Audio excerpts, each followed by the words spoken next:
लाल कृष्ण आडवाणी रथ यात्रा लेकर निकले थे बाबरी मस्जिद को तोड़ने के लिए। और अफसोस की बात यह है कि नरेंद्र मोदी की हुकूमत उनको इस मुल्क का सबसे बड़ा सिविलियन अवार्ड भारत रत्न से नवाज रहे हैं। इससे पहले बहुत बड़े बड़े लोगों को यह अवार्ड दिया गया था, मगर जो शख्स रथ यात्रा के जरिए जहां जहां रथ यात्रा गई वहां पर फसाद हुआ। तो जिस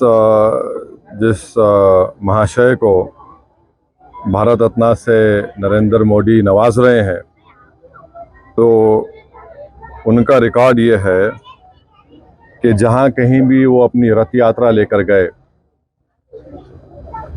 23 सितंबर से 5 नवंबर 1990 में। और जो जनरेशन जी जिसको कहते हैं उन नौजवानों के लिए बता रहा हूं कि उस वक्त लाल कृष्ण आडवाणी रथ यात्रा लेकर निकले थे बाबरी मस्जिद को तोड़ने के लिए। तो ये रथ यात्रा गई 23 सितंबर से 5 नवंबर 1990 तक। अहमदाबाद से शुरू हुआ, हरिद्वार, बिजनौर, पालनपुर, मुरादाबाद, रामपुर, धनेरा, बदायूं, अलीगढ़, मथुरा, आगरा, कानपुर, भरूच, लखनऊ, इलाहाबाद, सूरत, जौनपुर, फैजाबाद, वडोदरा, बाशी, वाराणसी, वायरू, रांची, पटना, मुंबई, गोधरा, हैदराबाद, जयपुर, दाहोद, बिदर, कोलार, जोधपुर, बेंगलुरु, देवानगिरी, मीरठ, रामानगरम, चन्नापटना, गाजियाबाद।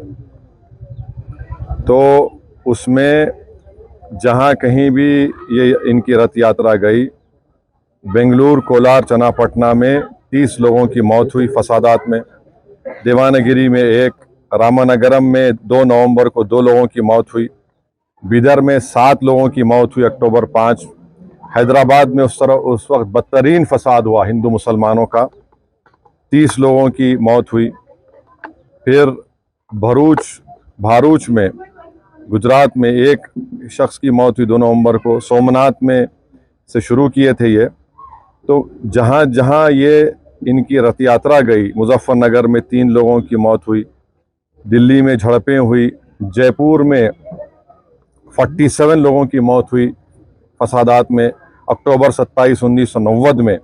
अलीगढ़ में 3, बिजनौर में तो 58 लोगों की मौत हुई, मीरठ में 7 लोगों की 3 नवंबर को मौत हुई। तो जहां कहीं भी लाल कृष्ण आडवाणी की रथ यात्रा गई, वहां पर इन तमाम मुकामात पर हिंदू मुसलमान फसाद हुआ, इंसानियत की मौत हुई। और अफसोस की बात यह है कि नरेंद्र मोदी की हुकूमत उनको इस मुल्क का सबसे बड़ा सिविलियन अवार्ड भारत रत्न से नवाज रहे हैं। इससे देश को क्या पैगाम दे रहे हैं? क्या हम देश में ऐसे लोगों को सबसे बड़ा सिविलियन अवार्ड देकर हम क्या पैगाम दे रहे हैं? हम ये पैगाम दे रहे हैं कि हम एकजहती कायम करेंगे हिंदू मुसलमानों में। आप बताइए नरेंद्र मोदी की हुकूमत क्या पैगाम दे रही है? और इससे बढ़कर लाल कृष्ण आडवाणी जब पाकिस्तान गए थे तो मोहम्मद अली जिन्ना की खबर पर जाकर उन्होंने जिन्ना की तारीफ में कलेमात लिखे थे। और यही आरएसएस, बीजेपी, विश्व हिंदू परिषद, बजरंग दल आए दिन भारत के गयूर मुसलमानों को बोलते हैं पाकिस्तान चले जाओ, पाकिस्तान चले जाओ।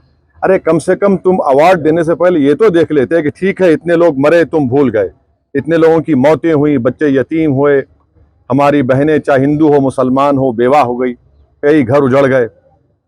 जो शख्स पाकिस्तान जाकर मोहम्मद अली जिन्ना जो इस मुल्क की पार्टीशन का जिम्मेदार है, आप उसकी तारीफ में कलेमात लिखता है।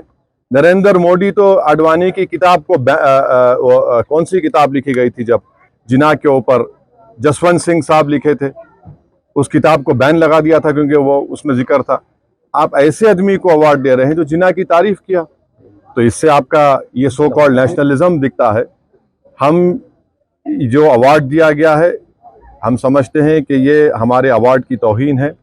इससे पहले बहुत बड़े बड़े लोगों को ये अवार्ड दिया गया था, मगर जो शख्स रथ यात्रा के जरिए जहां जहां रथ यात्रा गई वहां पर फसाद हुआ, जिस शख्स की मौजूदगी में बाबरी मस्जिद की शहादत हुई, ये अलग बात है कि कोर्ट ने किसी को खाती नहीं पाया, यह भी एक बड़ा मजाक है, और उसकी अपील नहीं की गई। तो हम इसको नामुनासिब समझते हैं, गलत समझते हैं। और हम समझते हैं कि भारत रत्न के रुतबे में कमी आ रही है इस तरह के नरेंद्र मोदी की हुकूमत फैसले जो कर रही है। इसलिए हम ये इस बात को ख़तई नहीं मान सकते कि ऐसे शख्स को आप अवार्ड दे रहे हैं जो भारत में हिंदू मुस्लिम फसादात हुए और उनकी मौजूदगी में बाबरी मस्जिद की शहादत हुई, उन जो होम मिनिस्टर थे 2002 का राइट हुआ, तो हम इसको गलत फैसला मानते हैं। शुक्रिया।